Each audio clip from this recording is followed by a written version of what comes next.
We'll be going to Palmyra Atoll to do this work, and this colony of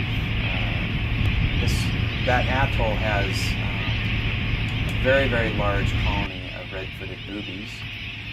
There are also brown boobies and masked boobies that occur at this location, but predominantly red-footed boobies are the main species.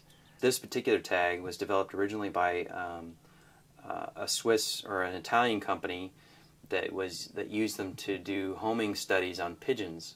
And then a couple years ago he tried them out on boobies, and again, they're really an ideal species for that, and they worked well. The problem with boobies, however, is that compared to the larger albatrosses, is that the boobies are actually plunge diving. So you have the problem of a bird falling from the sky at distances of 5 to 10 meters and hitting the water, and when boobies hit the water, they fold their wings back and they look like a dart as they pierce the water.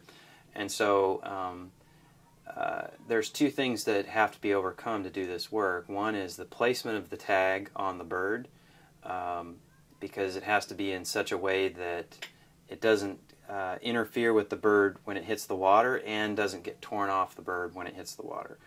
The other thing is it has to be waterproof, because the birds are going underwater. And so my colleague developed this system of placing these first in a condom and then placing that whole device inside these plastic bags, which are then sealed up using a food sealer.